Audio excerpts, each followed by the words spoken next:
Bismillah ar-Rahman ar-Rahim.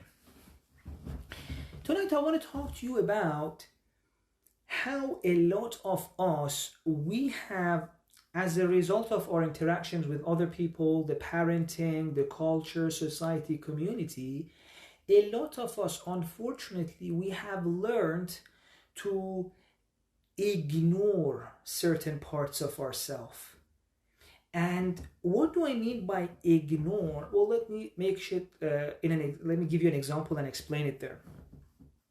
See, for a person who, for example, hasn't managed to fix their anger, right? So it's a nice person. Most of the times they're really nice. Suddenly, they feel a sudden urge of anger. They lash out and they hurt others. Okay? Now, usually what happens is that this person becomes mad at the anger, right? That part of them that gets angry, right? So as you can see, the anger is part of them, but now because they don't like what anger is doing to them or how anger makes them act, they don't like it, they reject it. Now, what happens when they reject their anger? They think that, well, this is me, I don't like my anger. But behind the anger, there are so many real concerns they have. There are so many, for example, maybe problems. There are so many wounds. In other words, there are so many parts of themselves as well behind that anger that when the person rejects their anger or gets mad at their anger and doesn't want to accept that this is part of them, wants to get rid of it totally, what happens is that they are also getting rid of parts of themselves. In other words, the way we have learned how to deal with something we find in ourselves that we don't like is to cut it and put it away. But this clearly doesn't work because no one can cut part of themselves. It's not like anger is part of your shirt that you can cut and throw it away. No, anger is part of you.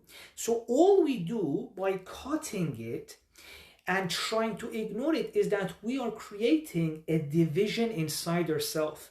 So our personality becomes fragmented, right? Because you cannot cut part of who you are. The part of you that got angry, yes, maybe it doesn't know how to share its anger. Maybe it doesn't know how to voice its concerns. But it's part of you. There is some pain or some getting unheard or hurt that led to it being angry, right? There is something there. So if you want to reject all of that, it's not going to go away. All that happens is that you create a division in your personality. So you're saying this whole, I am not all of who I am. No, I don't want to accept my anger and all of the parts which are related to it. So very immediately you create a division in the person that you are. And what happens when we have a fragmented personality like this? These two parts don't communicate with one another, right? These two parts, it's as if the whole person has now turned into two smaller personalities and they're not communicating with each other. Why? Because in order to communicate, you have to accept this one, but you don't want to accept it. You say, you're bad, I don't want you. So you don't communicate with that part of you. So both of them remain as separate personalities. Now, most of the times when you have power, when life hasn't made you tired, when you're not on the edge, right? When you've got most of your CPU, you manage to push this one down. So this personality is all that you show to the world and even to yourself. Like you may even forget that this is part of you.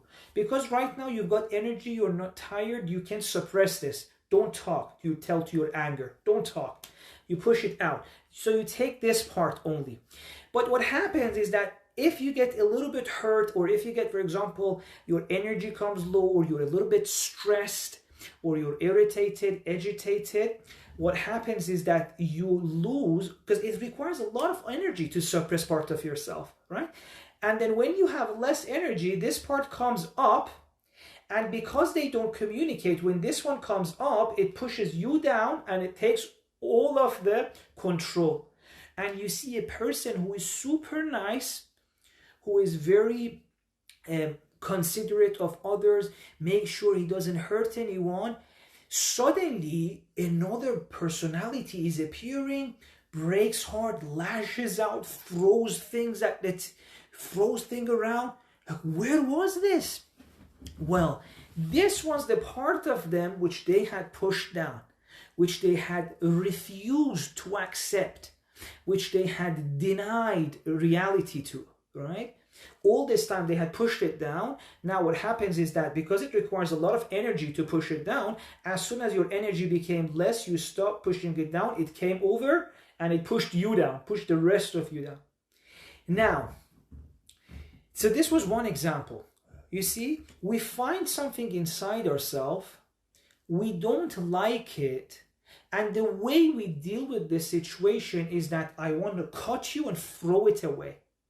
Now, in order to show you how this is not a good attitude, let me give you an example of our physical life, our physical body, right? Imagine if we did the same thing that we do to our psyche and personality, if we did the same thing to our body. Like, let's say my hand, there's something about it that I don't like, right? Let's say, for example, my hand is in a lot of pain. Would I now come and cut my hand and say, I don't want this hand anymore? Right? That's exactly what we're doing to our psyche. As soon as there's something about it which we don't like, instead of trying to sit with it, see what's going on, why is it behaving this way, we try to cut it, ignore it, and throw it away. Now, it could be anger, it could be certain temptations, it could be lust, right? And so we create a kind of self-image for ourselves, a person that we would like to be. And so then we say that, you know what, I'm a nice person. And then any part of our experience, which according to us doesn't match the self-image that we've created, we cut it and ignore it. But the problem is it's not going anywhere. We're also fragmenting our personality, and it's going to create all sorts of issues for us. Now, in the rest of the night, I will try to open up what are some of the challenges that this creates for us. By the way, I am not saying that anger is good or we need to allow anger to be there, we need to lash out at people. No, I'm not saying that. I'm just saying that the way to deal with anger is not to ignore it, is to create a kind of communication between the different parts of ourselves. In other words, the way to handle the things, the experiences you have, the parts of you which are not in line with the person you want to be, is not to ignore them, get mad at them and cut them. No, but to communicate with them and learn to integrate them inside yourself, right? Think of them as if, for example, you're a family and there's a child that has certain behaviors which doesn't go with the standards and the values of the family, right? No good parent would be like, okay, this is a bad child, let's bury this child somewhere else and get rid of it. No, they'll be like, okay, what ways can we do so that this child can become part of this family, can belong? Maybe it has certain concerns which we could benefit from, right? So in the same way that a person can learn a lot from the part of them that comes out and lashes out at people, a person can learn a lot from their anger, right? Maybe they need to learn to stand up for themselves. Maybe they need to learn to, for example, be more assertive. Okay? So there's so much we can learn from the parts of us that we're mad at. So we need to, see, this is what I'm saying. If there's part of us that we don't like, the way is not to get rid of it, to ignore it, to cut it. No. The way is to find a way to domesticate it, to integrate it, to become to bring it so that it becomes part of the whole that you are. Okay? Now, we gave an example of anger. I want to give you another example as well. For example, lust. Okay? Masalan, if a person has some temptations, some fantasies, some thoughts, right? Now, let's say there's a person, and I have to speak a little bit carefully because it's a sensitive topic. We have viewers from different age, so parents also please be careful if you've got children watching. But I'll try to be very careful in the way I handle this topic. So imagine there's a person who their self-image is that I'm a very loyal partner, okay? Or I want to be a pious person, let's say. Loyal partner, pious person. But they find, or for example, yeah, it doesn't even have to be married, maybe a teenager or a person in their 20s, etc. They're not married. Their idea of themselves that I want to be a pious person, I want to live a certain way. Now, this is the self-image they've created for themselves. This is who I want to be, a pious person, a religious person, etc., etc. But then they realize there's a part of them that seems like it's not matching this. For example, it gets certain ideas, or it enjoys certain things, looking at things. It may not even be on purpose. They're going on the street, they see something, I enjoyed this, right? Now, if a person says, okay, I'm a good person, I'm a loyal person, now I saw something which would mean that I'm being disloyal to my partner. So if I ignore this, right? Let me ignore this. Oh, this is bad.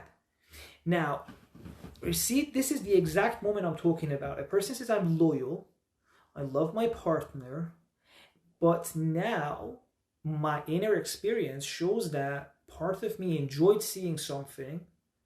Now, how do you deal with that? See? This is the core of what I'm talking about. Should the person say, oh, this is rubbish, this is very bad, this is terrible, that's not who I am, ignore that, cut that? Or is there another way? Now, that was one example of a person who's married, suddenly enjoys something or gets a temptation, etc. Another person could be like, okay, I'm not married, I want to be pious, I want to live according to, for example, these values that I have, according, for example, but now I find in myself a very serious temptation to do something, to gain a certain pleasure, right? And at this point, it's like there's a fight between the self-image that the person has, I'm a religious what person, and a very real experience of who they are, which is, I really want this pleasure, right? Now, how do people usually deal with this? They try to ignore the existence of this thing inside them, right? And naturally, because it's so difficult to accept, it's not any, I totally get it. Why a person would not want to accept that, I'm married and I'm loving my partner and I'm loyal to them, but then I have this thing inside. Who would want to accept that? It's very difficult. It's annoying. No, it goes against the self-image I have. So you would cut it, ignore it. It's wrong. It's bad. It shouldn't be there. Okay? And another person who, for example, is not married, wants to be pious, etc., but suddenly feels this urge or even maybe an action to gain a certain type of pleasure. And they feel terrible about it. So, for example, even if they go and they do that action and they gain that pleasure afterwards, as soon as the action is done, the pleasure is gone. So, see, it's like they had cut that part of themselves. Now, when the temptation becomes so strong, that part of them comes up, does whatever it wants to do, gains that pleasure, gains that satisfaction, and then as soon as it does that, it goes out and the other part of the person is up, right? I've spoken about this many times, that if you have a cut personality, if you have ignored parts of yourself, then when the pressure becomes too much, that thing which you have ignored and cut from yourself will come up, take control, push you down, does whatever it wants to do, and then it will go, right?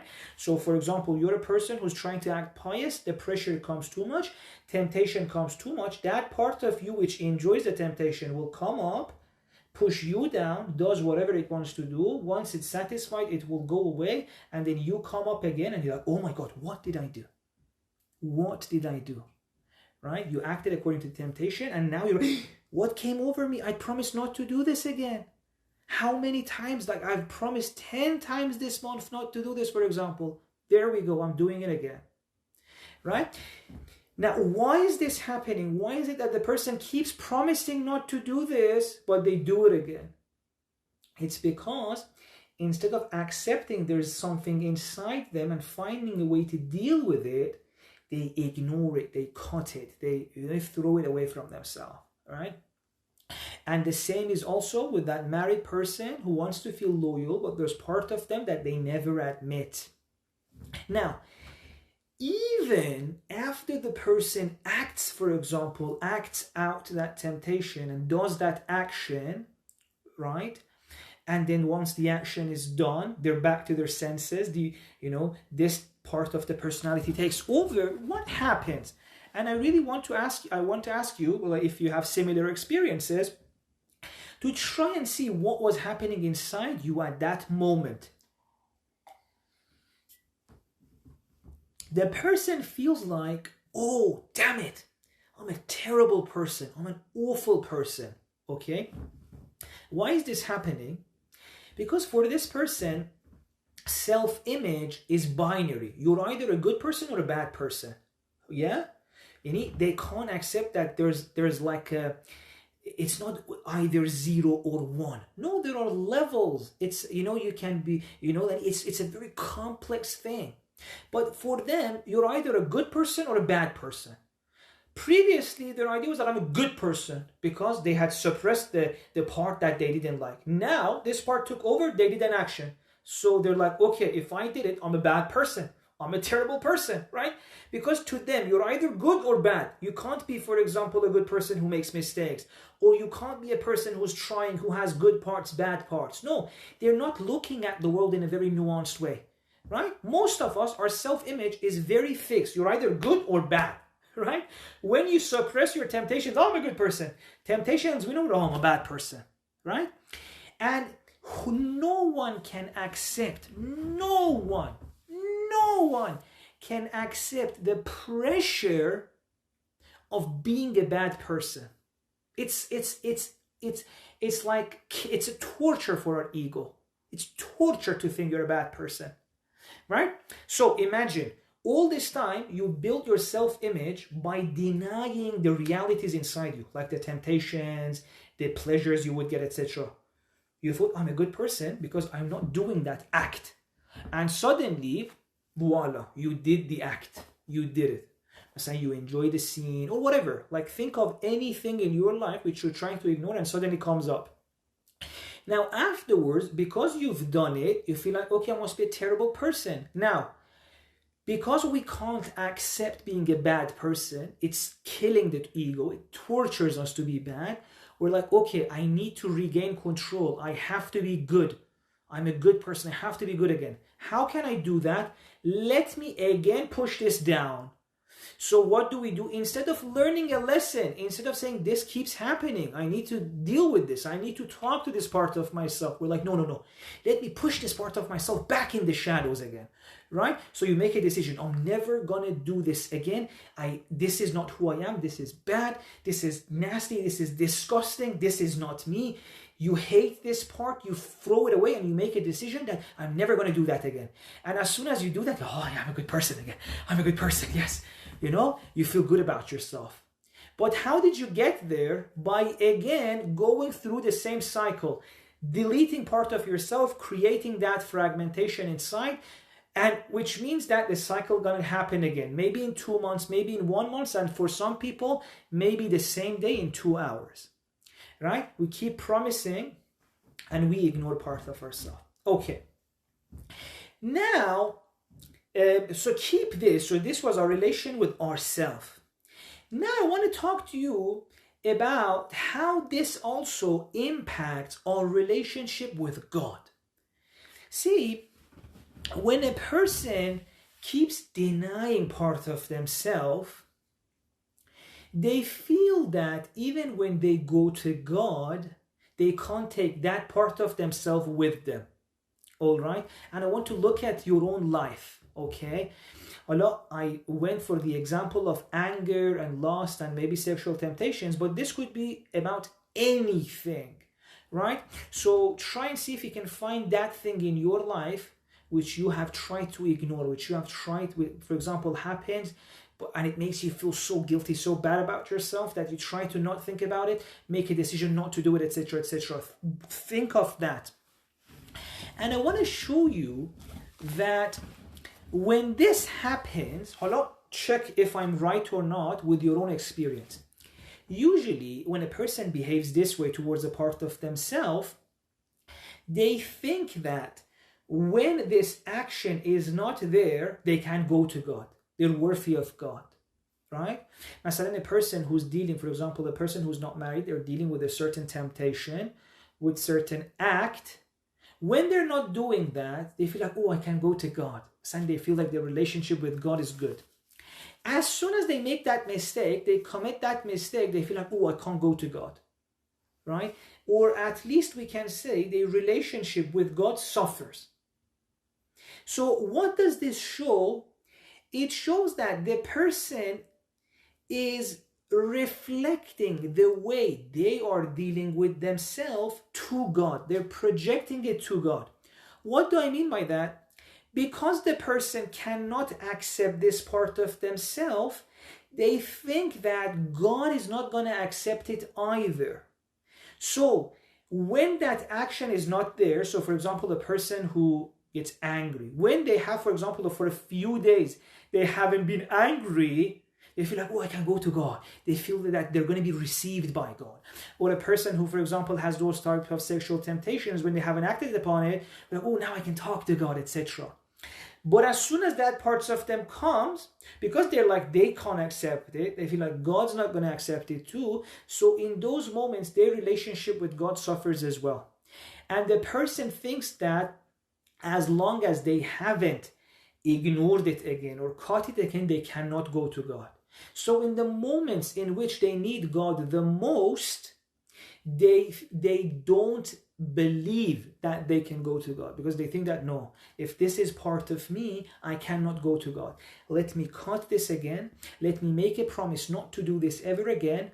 Let me ignore this as something in me. Let me again be that loyal husband. Let me again be that person who's never angry. Let me again be that pious person. Then I can go to God. Okay, what's the problem with this?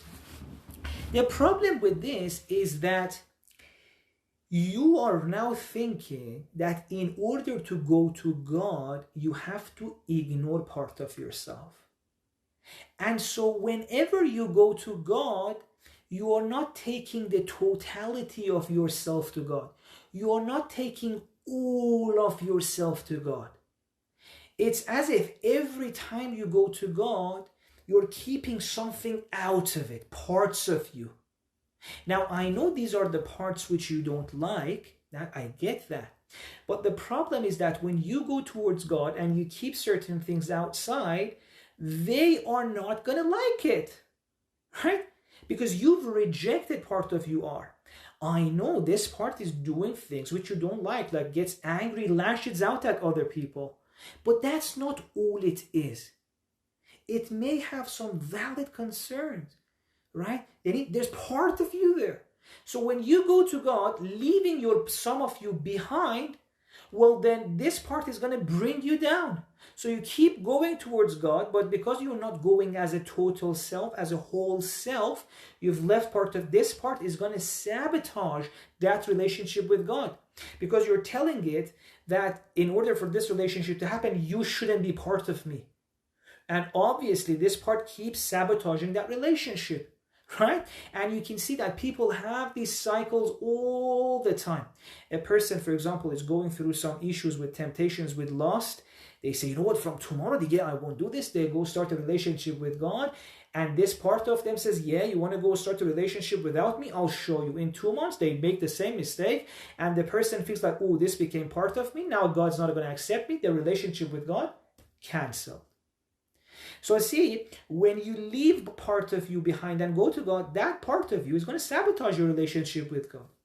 That's the first thing. The second thing is this. You are going to God, who is the source of healing, the source of change, the source of shifa, And the part of you which requires the most healing, the most shifa, you're not taking that with you, right? When you're not angry, that part of you which is not angry doesn't need God's help. You need to take your anger to God too, so that it can be healed, right? Yani, we feel like in order to go towards God, we need to leave behind all the parts of us which we don't like, not knowing that it's actually those parts of us that we need to take God, because God is the healing. God is the healer. God is the source. God is the source of all change, all healing, right? So you go to God, but you can't tell God, God, see, I'm an angry person. Sometimes I lash out. Or for example, God, I love you so much, and I love my, for example, husband, but sometimes I get these temptations. Sometimes I get these ideas, right? We never take these to God. As soon as these come, we think, oh, I can't talk to God. God can't accept me right now. And so you ignore that and you go to God. So you always go to God and you never mention, God, I've got these damn issues, you know?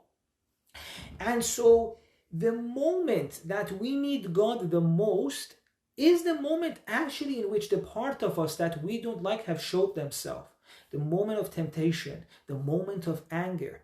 It's these parts of us that need God the most, that needs God's healing, God's shifa, right? So, you know what this reminds me of? I remember I was in a hotel with a friend of mine. We'd gone for a trip. We were staying in a hotel. And you know, every day, for example, they come for the room service and they clean the room, etc. And so my friend was like, "Oh, let me clean the room so that when the cleaning people come, they look at it and they're like, oh, it's a clean room. They don't judge us, right?" I was like, do you realize what you're doing? You're cleaning the room so that when the people come, whose job is to clean, they wouldn't judge you. You know?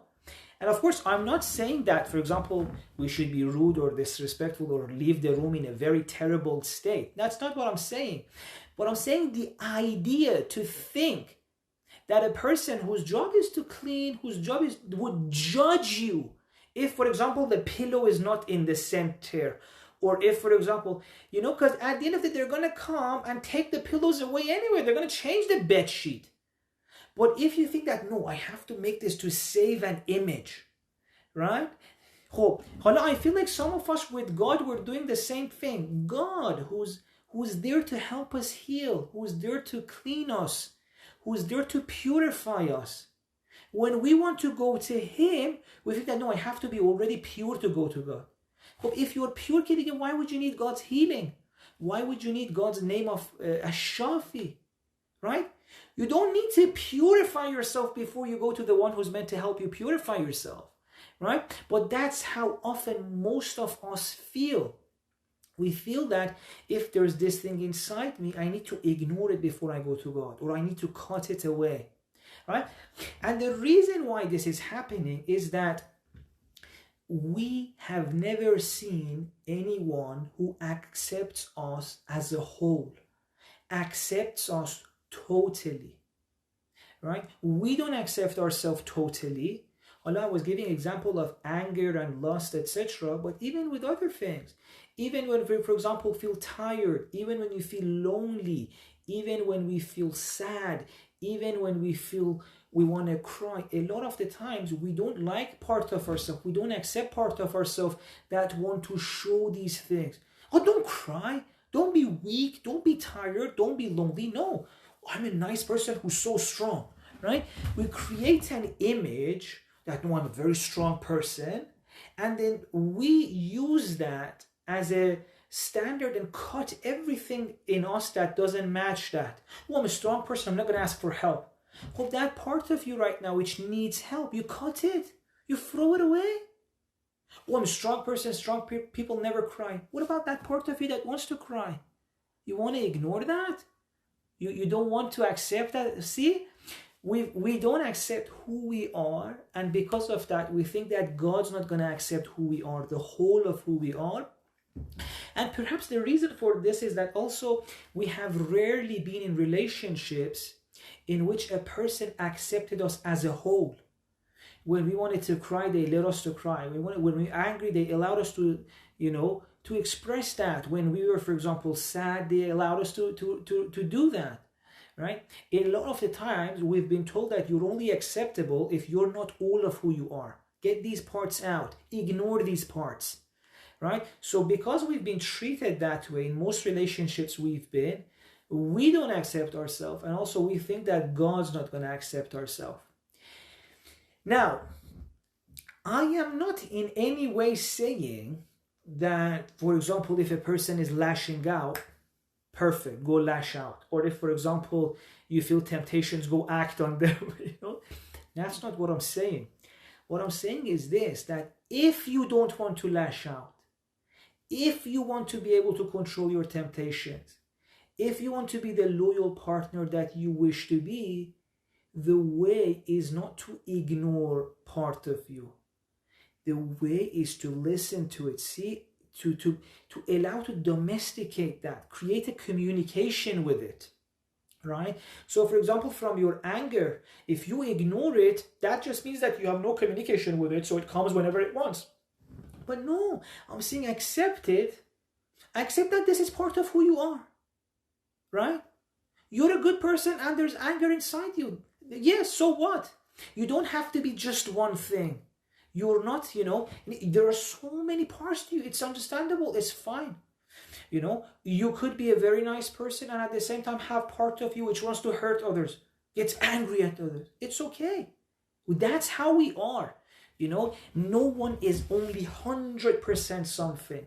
So you accept that part of yourself and you try to talk to it and find a way in which you can gain the good things that it has, right? So maybe your anger wants to say that, you know what, stand up for yourself. So if you ignore it, you'll never learn this lesson. But you have to bring it under your control, So if there's part of you that wants to get removed of anger, and there's anger in you, what you need to do is not to ignore this, is to create a new self-image, a new self, which is a combination of both of this, right? So your task is not to get rid of your anger, but your task is to bring your anger under your control, integrate it, make it part of yourself, right? And it has so many beautiful lessons for you. Stand up for yourself, be assertive, maybe in some places against some oppressors, even use that anger. But in other words, bring it under your control. Make it a tool for yourself. Make it part of your toolkit as opposed to your enemy, right? And then that way you're a larger self, you're a whole self. You're not ignoring part of yourself. And in order to get there, the first step is acceptance. To accept that, yes, anger is part of me. Well, let me give you another example. Let's say you're caring for someone. You're caring for a grandma. You're caring for your parent, right? And you've got this self-image. I want to be I'm a nice child. I'm a nice grandchild. I take care of this person. I love them, right?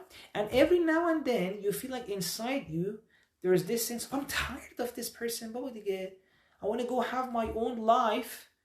But Masa, I want to go out with my friends. I have to stay home, take care of my mom, take care of my grandma, right? But because this part of you that's just tired of taking care of someone, that feels like its freedom is limited, because this doesn't match your self-image, you may ignore that. No. You don't allow yourself sometimes to feel that. You ignore it. Huh? And so it's very possible that this part will show itself in some way. You keep ignoring inside you that you're tired of taking care of someone. Suddenly it comes out, you lash out at them. Or, you know what I mean? So how do you deal with this? Accept this idea that you don't need to be one thing. You can be a very loving child who loves to take care of their parent, but at the same time sometimes gets tired of that. This doesn't mean you're not a loving person. No. This just means that you're a very complex being. Yes, you want to be there for them. You love them. You love taking care of them. but at the same time, sometimes you get tired. Sometimes you may even feel like you hate them. That's okay. It doesn't mean you're a bad person. It just means that there's so much in you. You're a very complex being, right? And we can only deal with these once we accept them and we take them to God, right? We accept them, and it's only through acceptance that healing can take place. God, see, مثلا, we'll talk about the God part in a bit, right? So, yes. So yes, I lost the train of my thought, but basically there's this idea that we don't need to be one thing. We can accept the complexities in us, and it's actually through this acceptance that you can change them, you can heal them, right? So for example, your anger, we spoke about it. Once you heal it, then once you accept it, then you can heal it. With this as well, once you accept it, then you can heal it. With everything else, if you want it to get fixed, first you need to accept it, right? With the example of being a loyal partner or being a pious person, and then suddenly you feel certain temptations. You look at someone, you feel attraction, you're like, oh, I'm a loyal person, I shouldn't feel this attraction. By ignoring it, you're not solving the problem. That problem will show itself later on in some way. It's going to come and hurt you, right? But no, you can look at it this way. I am a loyal person. I love my husband. I love my wife. Or I love masalan religion. I want to be a good, for example, teenager, etc. But at the same time, there is part of me that has these temptations. There's part of me that feels certain things, right? You accept that. You're a complex being, right? We're not ma'soom to be 100% beauty, right? No. Just because you feel, for example, some sort of attraction doesn't mean that you're not a loyal person. No, accept that. Hello, what happens when we do this? We slowly, as I said, the first thing was we learned the lesson which is in that part of us. Myself, from our anger, we can learn how to stand up for ourselves. But if you ignore it, you'll never learn that. With those temptations, you may, for example, realize that, oh, I have some needs which are not met. Maybe I need to talk, for example, to my partner about changing certain things. Maybe we need to add some excitement to our life. Maybe I need to, so there could be some lesson in that part of you which is feeling something that now you're ashamed of. Forget about the shame, accept it, and see what is there that wants to talk to you, right? Maybe there are beautiful lessons in that part of you, the part that feels attracted. Maybe there's beautiful lessons that you can bring it into your relationship with your partner that could make your relationship better, right? So this is the first thing, that you learn lessons. The second thing is this. When you go to God, you go as a whole person. You take all of your being. And then there is nothing which can stop your relationship with God. See, this is very important. If you think that I can only have a relationship with God and be accepted by God when I am, for example, not doing a certain action, that means that you just limited your relationship with God. Because you put a condition on it. I can only have a relationship with God when I'm not doing this action, this sin, for example. As soon as this sin comes, you've already set it the day you don't have a relationship with God. You go in a circle of shame and guilt, and you feel like, oh, I can't talk to God right now. I need to go repent, do this all so I can come back to God. Why? Start accepting that no, there is no time in which I need to stop my relationship with God. I want to have a relationship with God as a whole person, with all parts of myself, right? And so not only if I make a mistake, I'm not going to stop talking to God, but in fact, in those times, I'm going to talk to God more, because those are times I need God more. After you do this, and this is not easy, because for us to accept this idea that it is possible to be accepted fully despite all of your challenges, despite all of your shortcomings. This is a very difficult idea for us to accept, because most of us, we have never seen this. And we have never seen anyone who accepted us like that, right? Very rarely we come across a person who's so unconditionally supportive, unconditionally receptive. But the more you practice this with God, the more you realize that God is a being that is fully accepting of whatever state you are in, spiritually, psychologically, whether you have anger within you, whether you have jealousy within you, whether you have a shortcoming within you, whatever is inside you, God wants the whole thing and accepts it. Then, once you start accepting this, you realize that, oh my God, the only way actually to create a change, to heal the anger, to heal those temptations, to heal those desires, to heal, for example, all of that, was through this relationship with God. Right? So the prescription, the treatment is to feel God's unconditional love, this God's acceptance, and God's healing power that comes through that. That was the prescription. That was the treatment. But a lot of the times we sabotage this, because as soon as there's parts of us, we stop going to God. No, God's not going to accept me. Right? خب حالا all of this I said, Imam Ali has saved it in one line. See, it's very interesting. All of these things that I said, Imam Ali mentioned it in one line.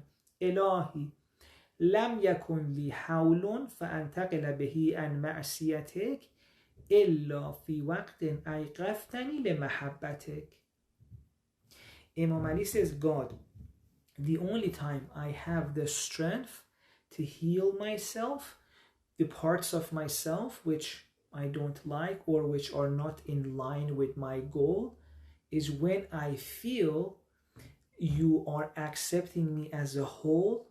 I feel your acceptance, and through that acceptance and love, I learn not to block your healing, and as a result of this relationship with you, I get changed. You see?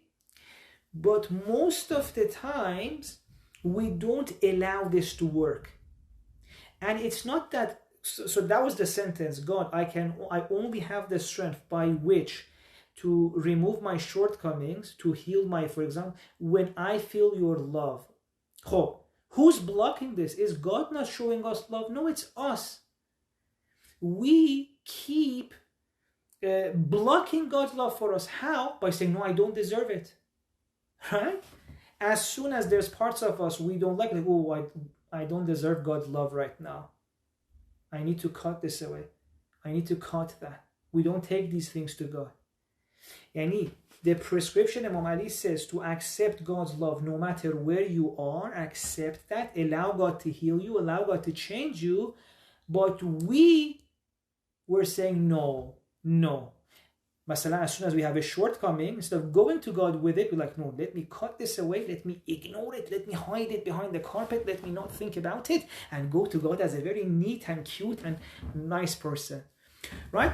So that's basically the part which I wanted to, and all of this was basically the commentary on one line from Imam Ali alayhi salam. Right? So now you can see that all of this time, I wasn't promoting people to get angry, or I wasn't saying that, oh, you should go, for example, act on your temptations, etc. No. All I'm saying is this. If there's part of you that you feel like is not in line with who you want to be, مثلا there's temptation, there's anger, there's attractiveness to someone you don't want to be, or مثلا you're taking care of someone, but you feel some sort of tiredness or hate inside you, if there's this thing, the solution, Imam Ali says, if you want to heal this, if you don't want to be like that, if you don't want to be angry, if you don't want to lash out, if you don't want to have those temptations, the solution is not to hate this part, ignore it, throw it away. The solution is to accept it's there. Oh, this is part of me. And as a whole, go to God and ask for help. See? So at the end of the day, I want to do what you want to do, which is help you not be angry, help you not be having those temptations. But I'm just saying the solution is not to ignore it. The solution is not to feel shame about it. The solution is not to pretend it's not there. The solution is not to feel like, oh, I'm a bad person. No, the solution is to accept it, accept it's there because it's there. What can you do? I wish it wasn't there, but it's there. Now you accept it's there, but despite this, God still accepts me, loves me, and has the power to heal me.